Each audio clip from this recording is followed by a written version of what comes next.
In 2018, I was accused of a serious crime. I decided to look for legal assistance. I came up on Mr. René's website. I was amazed by his work, by his team, how dedicated they were to this case. I'm truly grateful for Mr. Flores being able to get me out of this situation. I would recommend it 100%.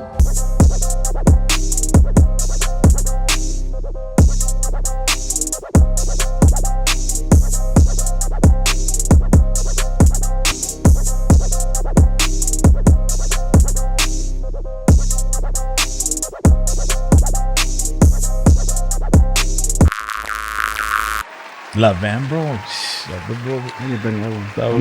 Van, bro. We took it to Arlington, man. Yeah, I heard.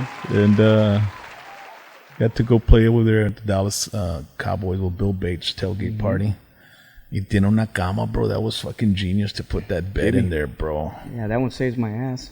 Yeah. You ready? The mic? Okay. Yeah. ¿Qué dice tu dad, bro? How's he doing? Hanging in there, you know. He's already getting up there in age, and he's... How old is he now? 70? 70-something. 71, I think, maybe. Mi jefe tiene 70. You're the oldest in the family, right? Yeah, I'm the oldest, yeah. But my dad's an old 70. Mm-hmm. And he'll say, me corrieron sin aceite. I was like, nah, dude, tú te corriste sin aceite. Yeah. Which is a big difference, right? Mm-hmm. All the partying and all that shit for all those years and stuff like that, it took a toll on him. You know, sometimes I freak out because I compare the music. I interviewed the singer from America. From Sister Golden Hair, and I went through the desert with a horse with no name. Okay, yeah, I've heard that song. Classic 70s stuff. And they were touring with, the Eagles back then and Bob Seger. Mm-hmm. And I mentioned to them, will there ever be a songwriting era like that again, where there was so much substance in the songs. And he said, man, I don't think that'll ever be replicated. No, it won't. And I thought to myself, back then, they were in the bus for hours, dude, with no phone.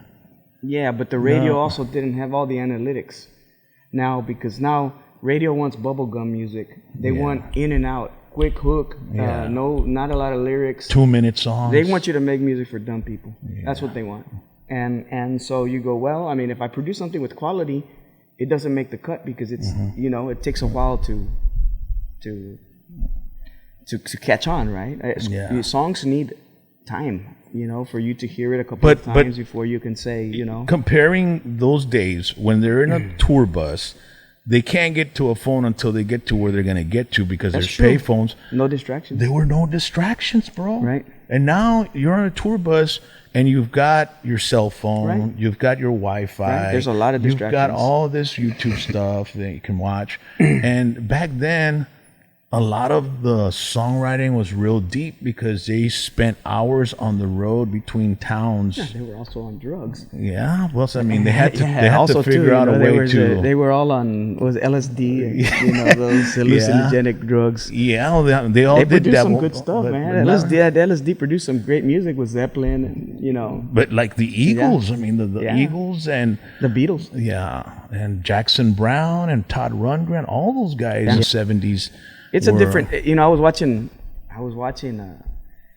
the Grammys, and it seems like any little, young girl wants to sing. They all sing to me like the same, like Christina Aguilera. Mm-hmm. They're all caught with the same vocal approach, vocal style. Sí. And then I saw Lizzo, and I went, I like her, and it's not because she's gordita or none of that stuff, right? But I said, let's move the mic to her. Like when you talk to me, she has catchy songs, man. Yeah, really catchy. Well, believe it or not, really well produced songs. My daughter told me about it. We were like on a road trip. Yeah, and she said, "Have you heard of Lizzo, Dad?" And I was like, "No." And so she put the song, and I was like, "Wait a second, I just heard that song on a commercial." No. Oh. I had heard it like the year before. Yeah. The exact same beat and hook. Oh. And she said it was a song called something Beatle. So then I told my daughter, wait a second, I heard that song. It's been on the hip hop station. So then she said, really? Which one? So I found it. When I was driving, I found it. I played it, and she goes,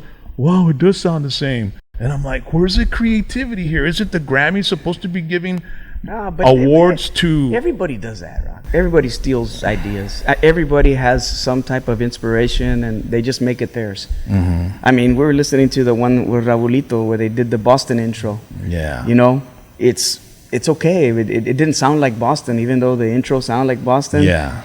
But when Miguel Mendoza first gave me ¿Qué más te puedo dar? Yeah. I said, that sounds like Rod Stewart's Some Guys Have All the Luck. ¿Qué más te puedo dar? Yeah. And I was like, I wrestled with it, but I said, but goddamn, it's catchy.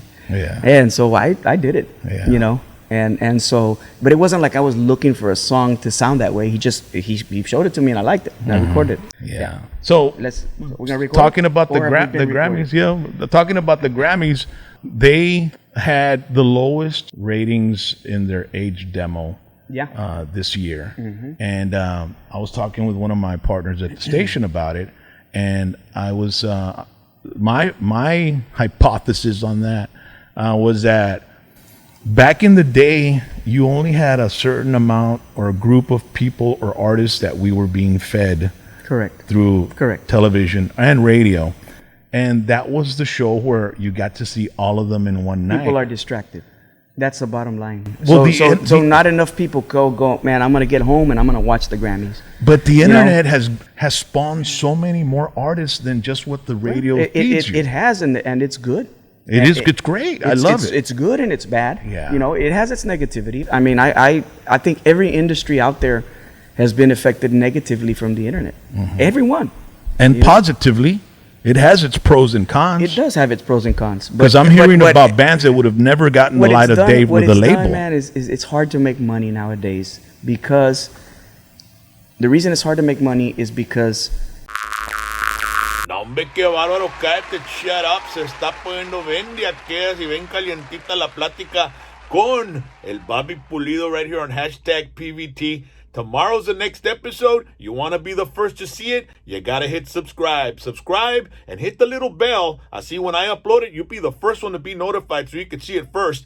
Además, be sure to, if you want one of these, be sure to hit the Patreon link in the description. Pledge $25 y te mando una limited edition collector's item. Hashtag PVT t-shirt. I'm only doing this through the month of March. And after that, every month, I'll be doing specials, okay? And I'll be picking 2 random winners out of the Patreon page and sending them prizes and good stuff and cool bumper stickers, all kinds of great stuff que estamos haciendo con hashtag PVT, que se está poniendo grande a través de todo el mundo. So make sure to subscribe and hit the Patreon link and place those $25 para mandarte la playera en el correo. ¡Sústame one time!